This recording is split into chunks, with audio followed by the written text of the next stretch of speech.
বিরাট king Kohli ১২টা ODI সেঞ্চুরির মালিক, ৮৩টা international সেঞ্চুরির মালিক, ODI ক্রিকেটে ১৪,৫০০ রানের মালিক।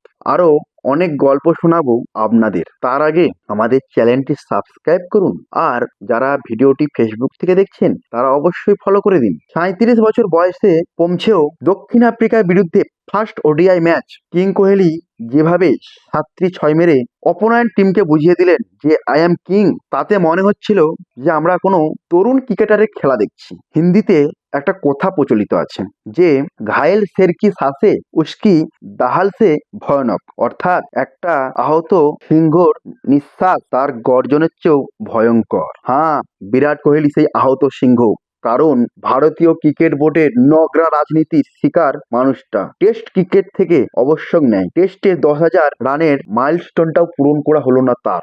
আর এদিকে তো টি-20 থেকে তিনি অবসর নিয়েই বসেছেন। তাহলে হাতে রইল শুধু ওডিআই ম্যাচ। এখানেও নগরা রাজনীতির শিকার হয়েছেন রোহিত শর্মা। সারা ভারতবর্ষ দুজনকে ২০২৭ সালে ওয়ার্ল্ড কাপ খেলতে দেখতে চায়, কিন্তু এই নগরা রাজনীতি এদেরকে কি ওয়ার্ল্ড কাপ খেলতে দেবে? এটাই হচ্ছে এখন ভারতবর্ষ মানুষদের কাছে ভাবার বিষয়। আচ্ছা, আপনারা কমেন্ট করে বলুন তো, আপনাদের কমেন্ট যেন বিসিসিআই কে আইসিসিআই কে নড়িয়ে দেয় যে রোহিত শর্মা ও বিরাট কোহলি এই দুজন কি ২০২৭ সালে ওয়ার্ল্ড কাপ খেলতে দেখা যাবে? অবশ্যই কিন্তু কড়া ধরনের কমেন্টটা হওয়া উচিত, কারণ এইটা আমাদের প্রিয় প্রিয় খেলোয়াড়দের একটা অপমানজনক ঘটনা। কমেন্টটা কিন্তু কড়া করে করবেন।